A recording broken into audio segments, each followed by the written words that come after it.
Hey everybody! Laura, I'm gonna mute just while they're by the window and I'm gonna let you start. Okay, hey everybody, welcome to today's live. Just before the holidays, this is actually going to be a very important topic because we are going to talk about the steps to getting into real estate investing. So, it doesn't matter if you are new to the business or if you've been in the business and maybe say, well, what is missing here? This is definitely for you. So we're gonna go ahead and get started here. 1 second, let me get the thing. So first of all, okay, how many do we have here, Liz, on present today? I want to get some interaction going. You're muted.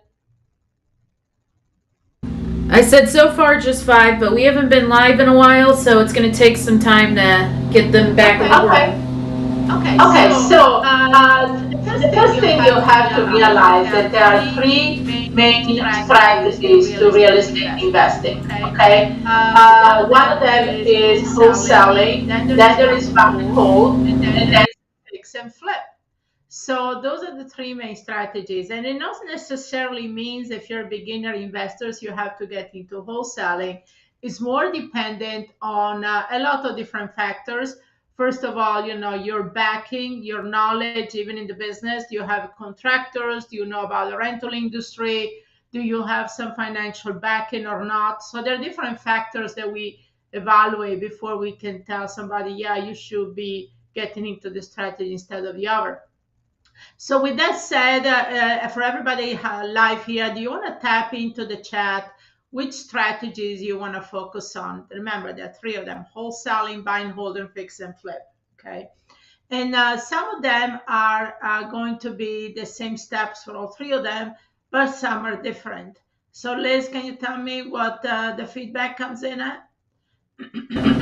Yeah, you should be able to see it in your chat here to the bottom right, but no one has said anything yet. Apparently there's still some echo. I'm not really sure what's going on.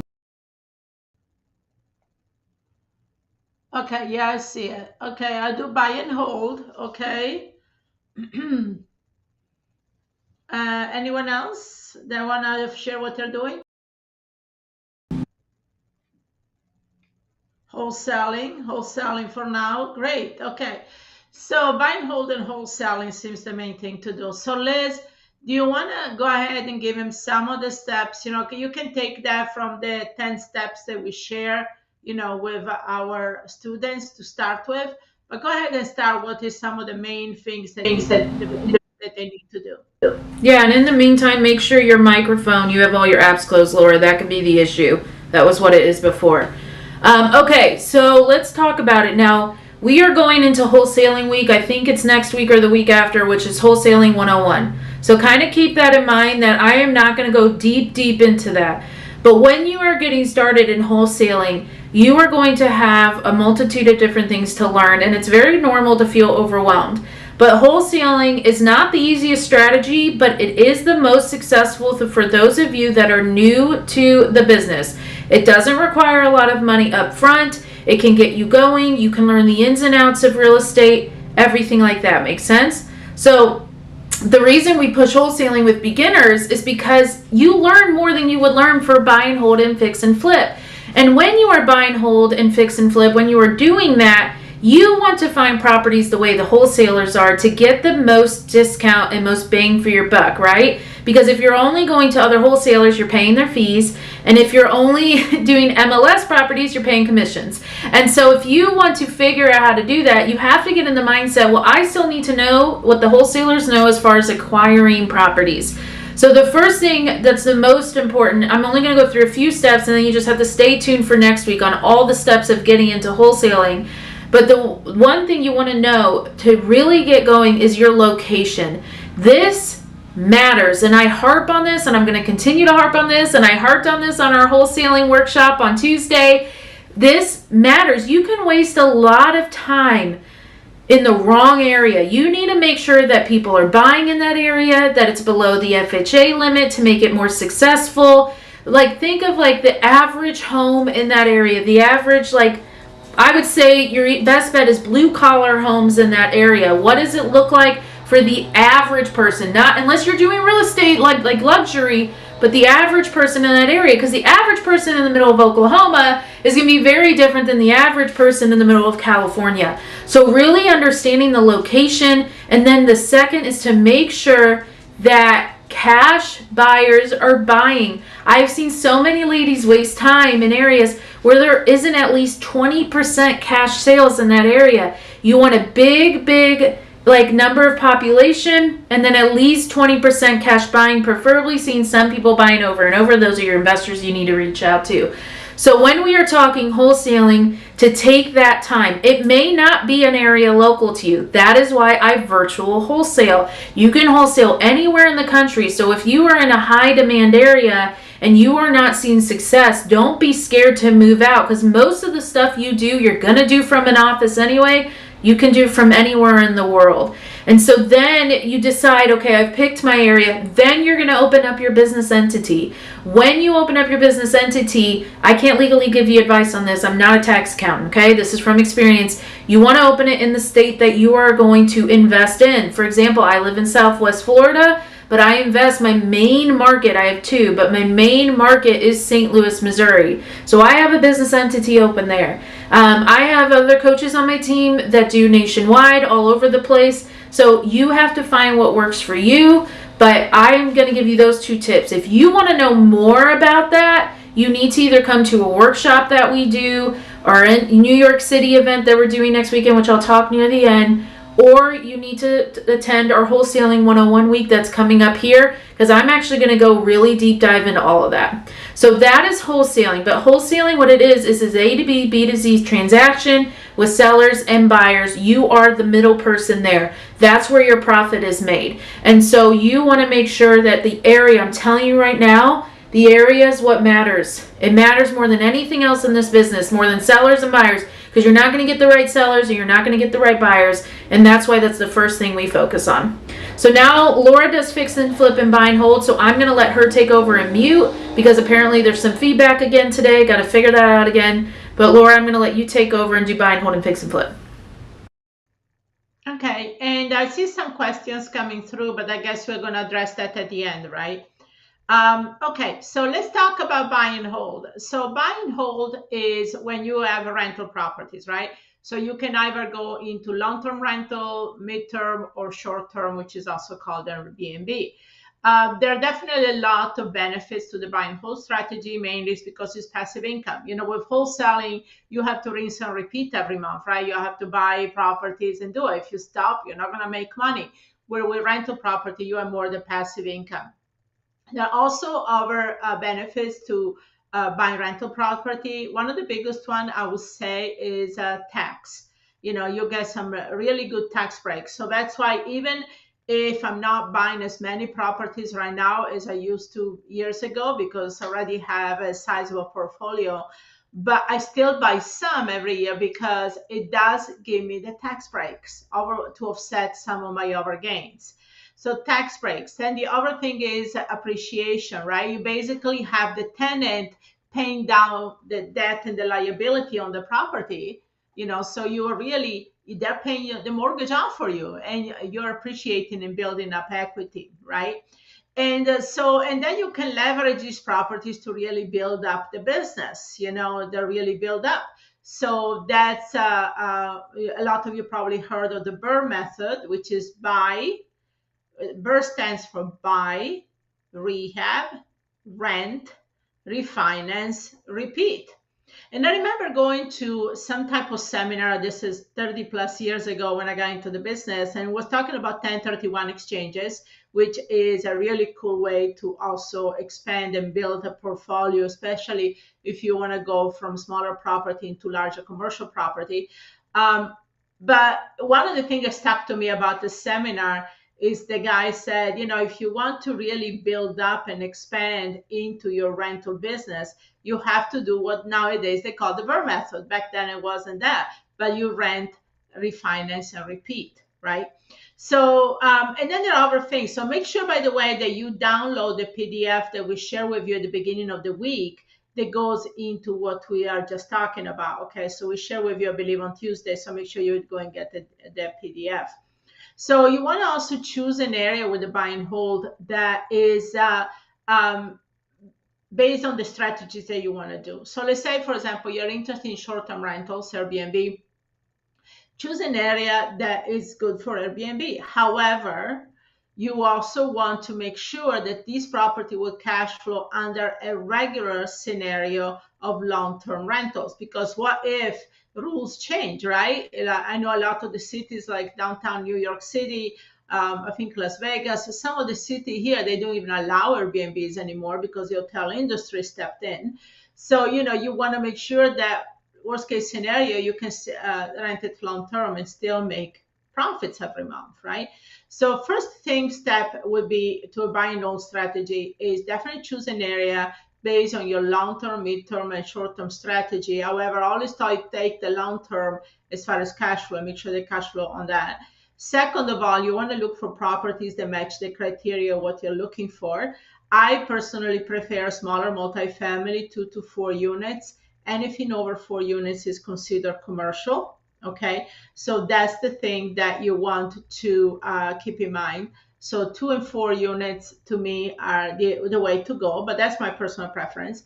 So choose it. And also you want, there are ways to analyze these deals. There are so many ways. My favorite way, I'm going to give you here my way, is I want to make at least $250 cash per door, meaning that after I take the rental income, all expenses, mortgage, taxes, insurance, maintenance, and so forth, I want to pocket $250. So if it's a duplex, it should be at least $500. If it's a 4-family, it should be at least $1,000. Okay.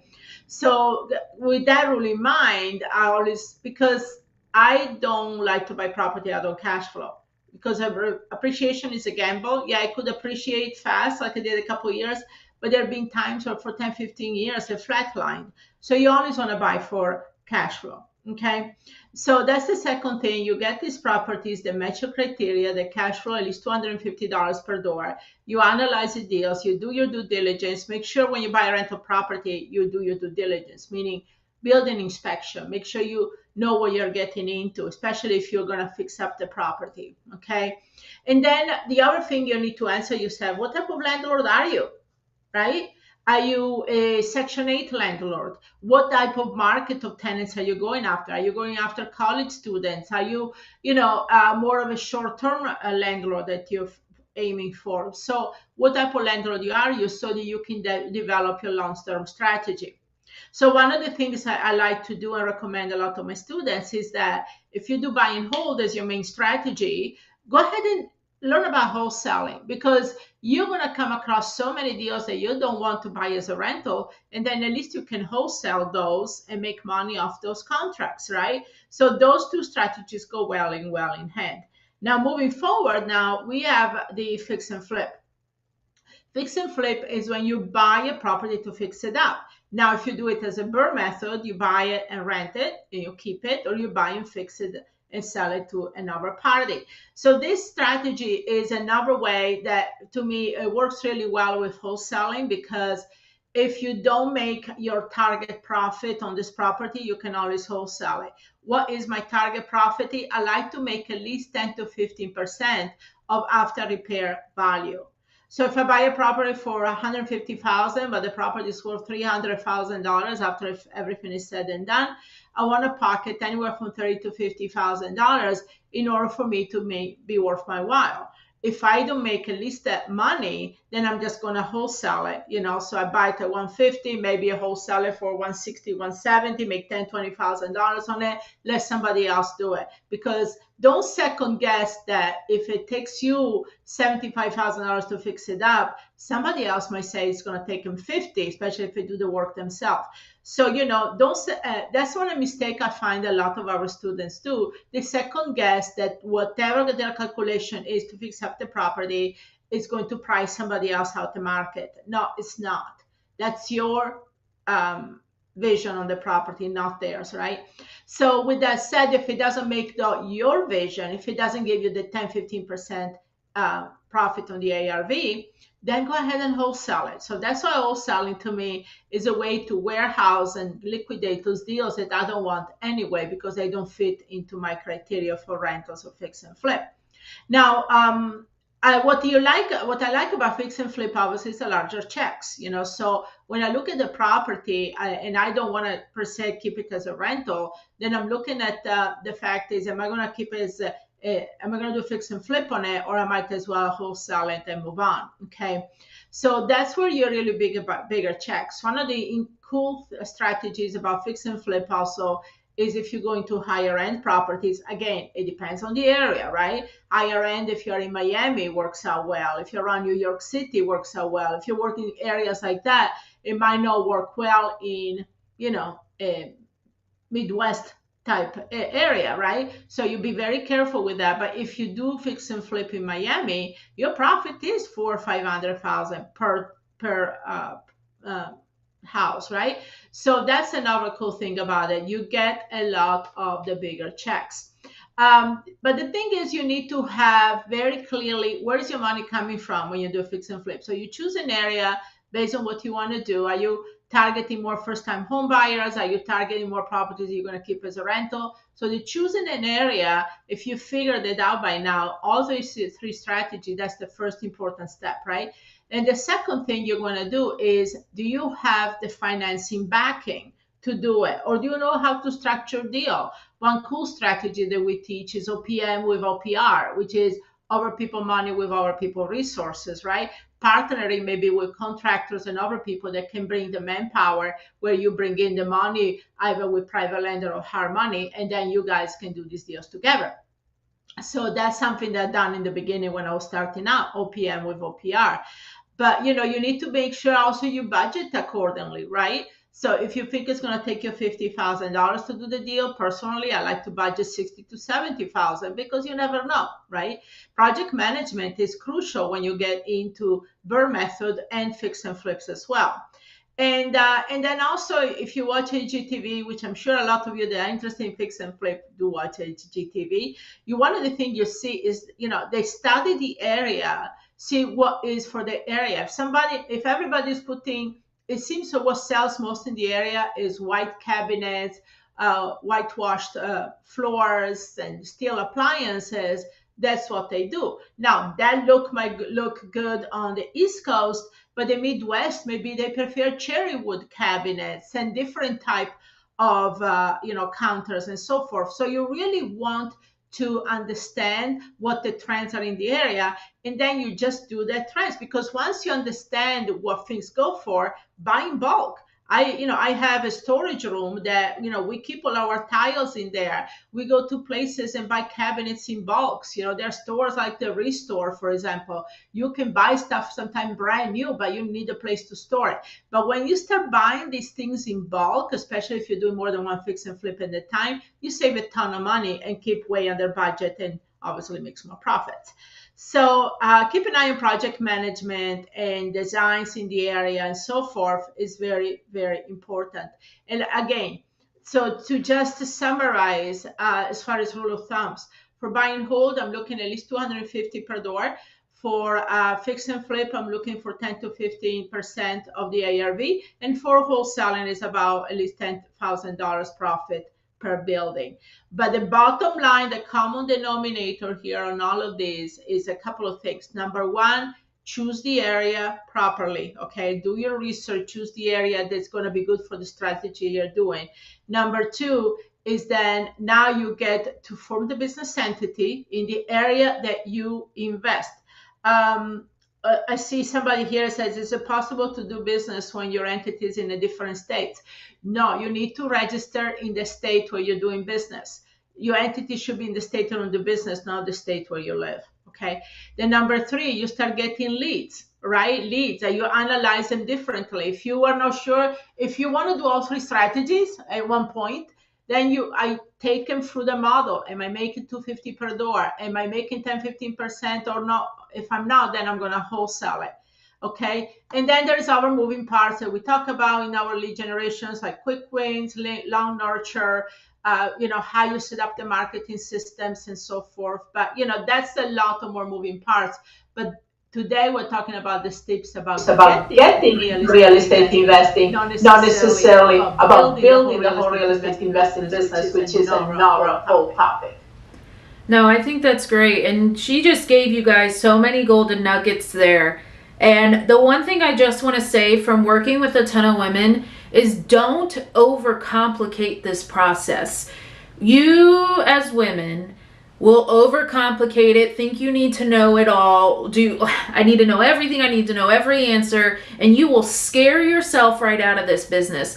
Don't overcomplicate this. Take it a step at a time, deal with it when it comes up, and I take the emotion out of it. What you want for a home is not what probably most people want in that area. This isn't your own personal home. Rentals and fix and flippers, I'm talking to you. This isn't your own personal home. Take it out. Okay? Take it out of there and take the emotion out and do what is working in that area so you can sell quickly, or you can rent out quickly. You don't have to have the top finishes if you're renting to normal people. If you're doing luxury, then yeah, you got to have it all. But we're the average investor, we're working with normal people in that area, and so I want to do that. We are not talking LLCs today. We legally can't give that advice. So if you do have that question, you could ask in the group, and maybe a CPA is in there. But I wanted to bring that back to that, is at the end of the day, you are here as an investor to provide solutions and help build the community up. So look what's in the area. She gave a really good point there. If you're wholesaling, you don't need to know, you don't have to have your numbers perfect, right? Because your end buyer is going to determine what they pay for that property. I have had quoted by contractors bids from sellers that gave it to me, and then other buyers came in saying, oh no, it won't cost that, it will cost me double, or no, it will cost me less than that, so that's more profit for me. Just do the best that you can, but don't overcomplicate this process, because if you do, you're going to come into issues that the average investor doesn't worry about. If you talk to any successful investor out there, they just say that it is what it is. These are the numbers. Let me buy it. My best landlords are like, as long as I cash flow this, I don't even care. I don't care if I have to put a little money into fixing it up to make it rentable or anything like that. So just think about that when it comes into it. If you get so attached to the outcome of these things, you're going to make this business harder on you. So I hope that makes sense. So now what we are going to do is we are going to go into the raffle before I forget. But also I want to talk about something that's coming up. If you are near New York City, or you can get there. I even have a student flying in from Atlanta. I'm so excited to see you, Kim. But if you are near New York City or can get there next Saturday, December 9th, you want to be in this room. This room, we are talking wholesaling, buy and hold, fix and flip, creative financing, private money, and just for showing up, just for being there, we're going to give you 100 leads in an area that you choose to really get you guys going here. We're also going to, it's a pop-up. Laura and I were already coming to New York City. We want to see the Rockettes and spend Christmas in New York City. And we're like, well, why not just do a pop-up meeting? It's 3 hours. And then students, I'm meeting with you guys afterwards. We're going to have some fun. I got some fun things planned. And we're just going to talk real estate, and you get to meet, and you're not just meeting me and Laura, which I know we're awesome. I know that's all you need, but you also get to meet all the other women there that are phenomenal. If you think the community is great, imagine being in person and being able to sit with them and talk with them and ask questions and learn real estate. You don't have to be new. You can have experience. I have a lot of experienced ladies coming as well. And so you get to come in and just network, and there's nothing better than being in a room. You can't replace that on Zoom. I'm sorry, Zoom is boring. It is. There's no energy there. We try to bring as much energy into that as you can, but get in the room and hang out with people. We are going to have raffle prizes. We are going to have our merchandise there, and it would just, I'm just trying to see who's commenting. Yeah, exactly. Everyone's coming, and you should be there. And this is the last event of the year, so why not? Why not come and be able to just spend time in New York City and have some fun? So what we are going to do now is we are going to go into the raffle. And how you get entered into this raffle is you want to be able to go into our Facebook group. If you're watching on YouTube or LinkedIn, you go into our Facebook group. Please make sure you answer the questions or my team will not let you in. We're trying to limit the amount of scammers and spams in there. So you go to our Facebook group, enter the questions, and then you just start interacting. We take the top 3 interactors, we put them in a spinning wheel, we spin it, and they get announced. We do this every Thursday. Now, you have 1 week from the time I announce until we go live again next week to claim your prize. You email in questions@realestateinvestingwomen.com, okay? So what we raffled off this week, because it's like getting into real estate investing or starting a new strategy for my advanced ladies, is this is our investor startup kit. So we are going to give you a home inspection checklist, an Airbnb checklist, and our REIW mug. This is stuff so you feel good to go, you feel confident moving in, and all of that. And so our winner, we had 3 great people that really interacted this week. Thank you so much for helping build our community. We like to reward the ladies that comment a lot. So our winner this week is, and I'm pretty sure she's on, is Mary Blackburn. So congratulations, Mary. Yep. Congratulations, Mary. You are our winner. You get the checklist. I'm so excited for you. Okay, so we have all that going. We have New York City. If you have not, go to our YouTube, Real Estate Investing Women, and subscribe. It will notify you every time we go live. We go live several times a week, depending on what it is.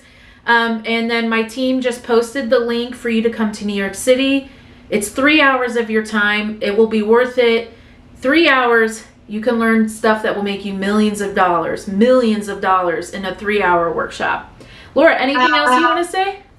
I want to give a tip about New York City. As far as hotels, guys, get them near LaGuardia or New Jersey.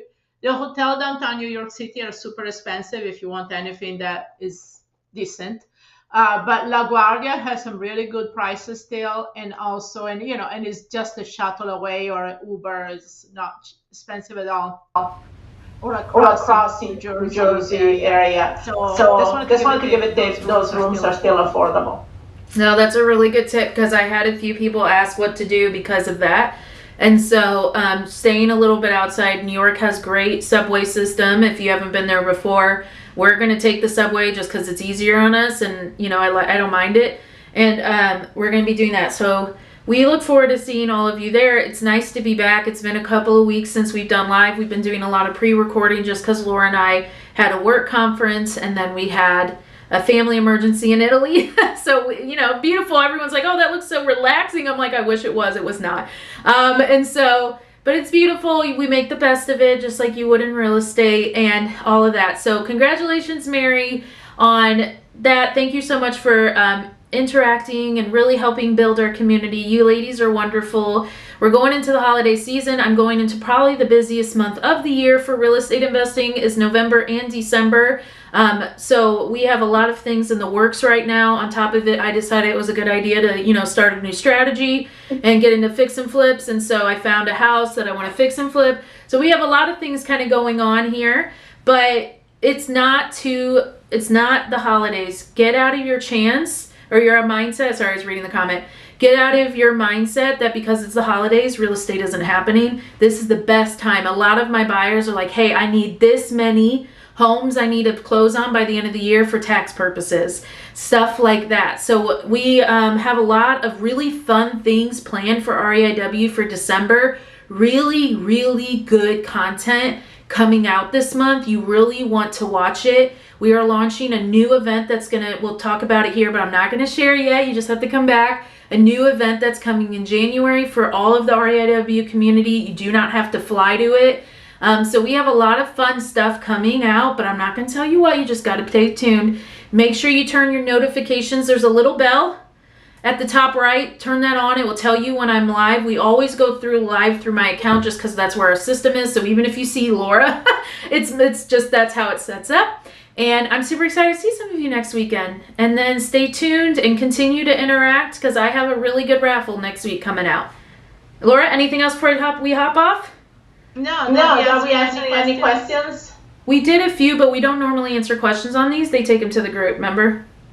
Okay. Well, I just want to give a quick tip for anybody as far as entity because I saw a few questions. We can't answer anything that has to do with entity. However, LegalZoom.com, you can form entities even if you live out of the country through registered agents. So that's all I'm going to say. LegalZoom.com and talk to them. They're very affordable and they can get you set up to do entities anywhere in the United States, even if you live abroad.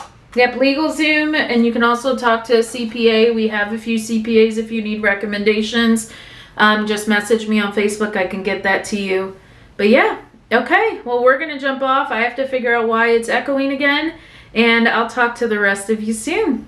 Bye, everybody. Have a wonderful day. Happy Thursday. Thank you. Thank you. Bye.